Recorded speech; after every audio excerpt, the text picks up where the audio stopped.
Bonjour à tous, on se retrouve aujourd'hui pour une review de la saison 3 de ReZero. Aujourd'hui, dernier épisode et je suis fâchée contre cette série. Je suis fâchée contre cette série parce qu'ils nous ont fait une saison 1. Cette saison 3 se termine littéralement comme la saison 1. Je vais m'expliquer. Pendant tout l'épisode, j'ai eu un sentiment de malaise pour plusieurs raisons. Déjà, bon, tout se passe à peu près bien. C'est-à-dire qu'ils arrivent à se débarrasser du gars de la gourmandise qu'affrontaient Otto et Béatrice.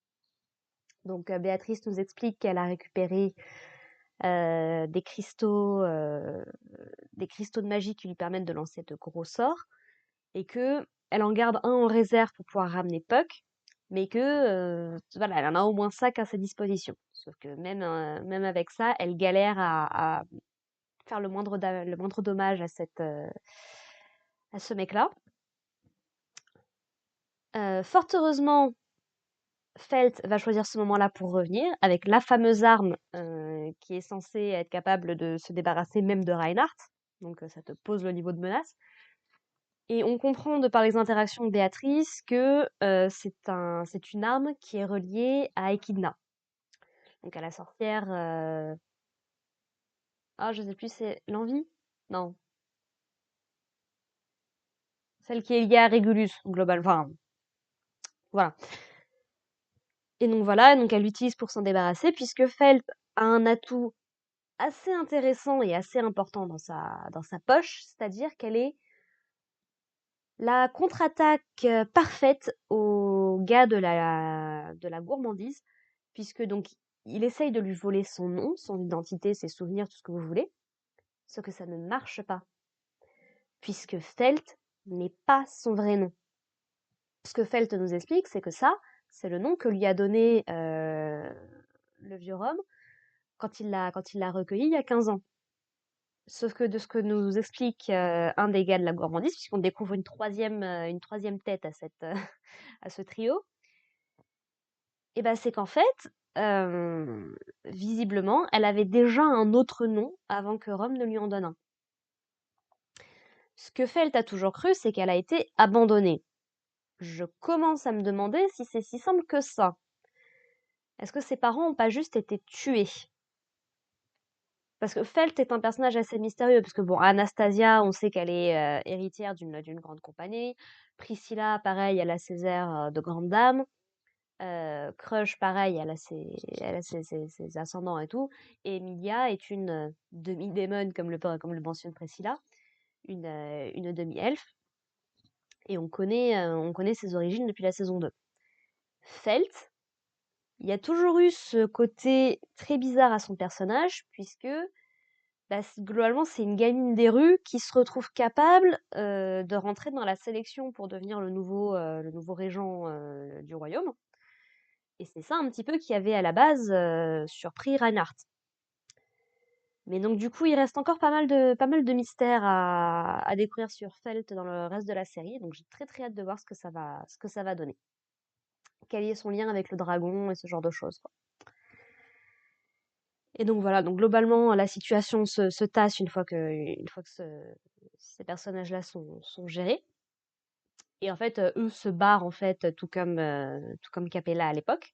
Sauf que fort heureusement, ils ont réussi à capturer Sirius. Dans l'épisode dernier, je me demandais justement bah, qu'est devenu Sirius du coup. Mais non, non, Priscilla, après l'avoir complètement dégommé, l'a récupéré pour la faire enfermer, pour qu'elle soit plus trop une menace, mais pour pouvoir leur révéler des informations. C'est ce que Subaru va essayer d'obtenir, puisque bah, elle voit Betelgeuse en lui, et globalement, ce qu'elle mentionne, c'est que voilà, ils se sont un petit peu mélangés, lui et Betelgeuse. C'était justement un des enjeux de la fin de la saison 1, au moment où Subaru avait été possédé. Mais voilà, le but de Sirius, c'est de faire ressurgir cette part de Betelgeuse qui vit toujours en Subaru, en fait. Et voilà, globalement, elle a Dieu que pour lui, donc concrètement, ce que veut faire le culte et tout, elle s'en fout un peu, quoi. Donc elle n'a pas énormément d'informations à donner. Donc c'est bien dommage.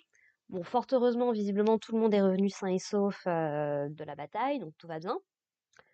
Et du coup, voilà, tout le monde fait un petit peu le point. Donc, ils décident de pas tuer Sirius, mais de l'amener à la capitale en espérant être capable de la torturer pour obtenir des informations. Et c'est Reinhardt et Felt qui vont s'occuper de ça. Et donc voilà, on voit un petit peu, alors que Liliana est en train de chanter, on voit un petit peu les conséquences de tout ça. Donc Felt, elle aide à la reconstruction. Emilia, du coup, qui décide de geler tous les humains qui ont été transformés par Capella, les mouches, les chimères, les machins comme ça. Elle va en fait faire la même chose que ce qu'elle a fait avec les femmes de Régulus et globalement ce qu'elle a fait à la forêt des elfes où elle vivait. Donc elle va les congeler. Et un truc que j'aime bien, c'est que Priscilla et Anastasia, bon, elles sont pas forcément à la base, elles sont pas méga pour, mais elles se disent, bah écoute, montre-nous de quoi t'es capable, et on te considérera peut-être enfin comme digne d'être à notre hauteur, en fait. Et donc, du coup, voilà, elle gèle tout ça, et on comprend qu'effectivement, elle a gagné un nouveau respect de la part d'Anastasia et de Priscilla. Mon crush est toujours dans une situation un peu compliquée. Donc, elle a toujours cette malédiction du sang, là, qui même en tuant Capella, a priori, c'est pas possible que ce soit guéri. Et en gros, on a Ferris qui a beaucoup de mal avec ce qui est arrivé à sa maîtresse, quoi, qui perd un peu les pédales de temps en temps, mais voilà, lui en fait il veut juste avoir des réponses et sauver Crush, mais malheureusement c'est pas pour tout de suite, donc tant pis. On voit du coup Henkel qui est en train de boire complètement dépité sur un pont. On voit que les demi-frères et sœurs de Garfield sont revenus, ont retrouvé leur maman. Euh, On a même Subaru et Emilia, alors qu'ils sont en train un petit peu de regarder ce qui se passe dans la ville, qui recroisent même Luzbel et Tina, donc les deux gamins que Sirius avait kidnappés, et en fait qui a lancé toute cette saison. Et donc voilà, ils se disent, bah voilà, on va prendre ça comme un signe d'espoir, voilà, voilà. Et puis c'est là qu'arrive le drame, parce que pendant tout l'épisode, pendant toute la deuxième partie de l'épisode, je me suis dit, on n'a pas de nouvelles de Julius. On n'a pas de nouvelles de Julius. Personne ne parle de Julius. Il est où, Julius? Eh ben, on va avoir la réponse à la fin de cet épisode. Et je vous assure, j'avais le cœur qui était serré. C'est pour ça que j'ai pas enregistré ma review tout de suite après avoir vu l'épisode parce que je m'en sentais pas capable. En fait, ça m'a fait tellement mal. Donc en fait, Subaru recroise du coup Ricardo, donc l'homme bête qui était avec Julius pour combattre un des évêques de la gourmandise, et il lui demande, bah écoute, il est où Julius et tout, voilà. Et en fait, du coup, il le voit un peu plus loin, donc il va le voir. Et la réaction de Julius est, comment dire,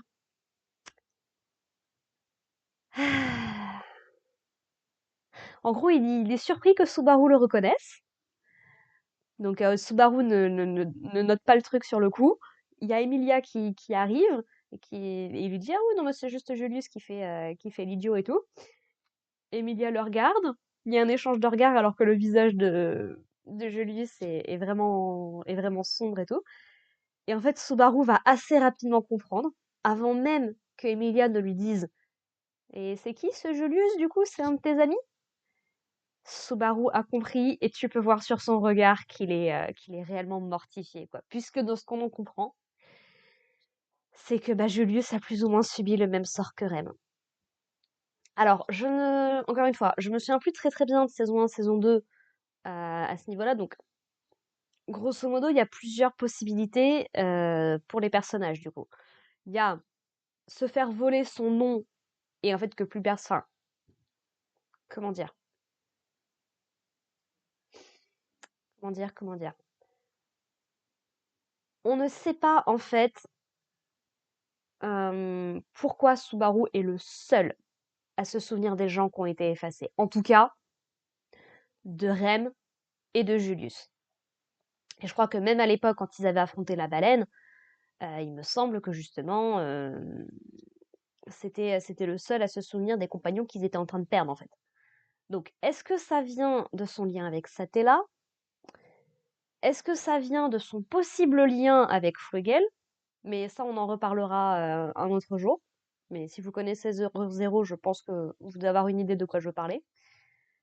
On ne sait pas exactement ce qui se passe, mais Subaru est capable de se souvenir des gens qui ont été effacés.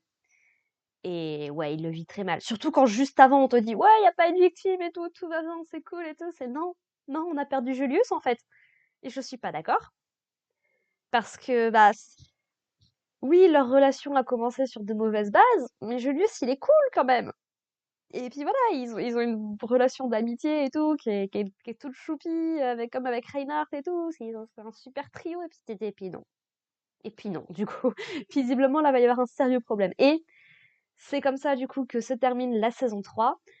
À l'heure où j'enregistre, le trailer de la saison 4, apparemment a drop. On sait des trucs sur cette saison 4. Je ne l'ai pas encore regardé. Je voulais me réserver ça pour une autre vidéo. Je voulais enregistrer ma review à cet épisode 16, et ensuite me regarder le trailer, histoire de pas être influencée ni quoi que ce soit. J'ai quelques informations sur ce qui va se passer dans cette saison 4, puisque même si je suis pas une méga fan de ReZero, l'univers m'intéresse, donc je regarde des fois des petites vidéos, que ce soit sur le light novel, sur le visual, sur le web novel et tout. Mais voilà, j'en sais pas des masses plus, mais j'ai très hâte de voir ce que ça va donner. Et ouais, cette saison 3 se termine, mais alors sur un coup de marteau. Ça fait mal. Ça fait vraiment, vraiment mal. Donc bon. Voilà, voilà. Pas grand-chose de plus à dire sur cet épisode-là, hein. On a réussi à tout conclure. Et puis, bah, il reste plus qu'à voir ce que nous réserve la suite. Voilà. Sur ce, bah, écoutez, merci de m'avoir écouté. N'hésitez pas à me dire ce que vous avez pensé de cette saison 3, que vous soyez juste comme moi en train de regarder l'animé ou si vous avez plus de connaissances. Si possible, sans spoiler, ce serait plutôt bien. Mais sinon, voilà. Je ne sais pas quand est-ce que je vais poster ma réaction review au trailer de ReZero. Soit je le poste la semaine prochaine, soit je le poste en même temps que cette vidéo. Je réfléchis un peu, je me tâte, et puis de toute façon, vous verrez ça en temps et en heure. Voilà, voilà. Sur ce, bah écoutez, portez-vous bien. Et puis, bah, on se retrouve je ne sais pas quand, du coup, pour parler de la saison 4 quand elle sera sortie. Allez, portez-vous bien les gens. Bye.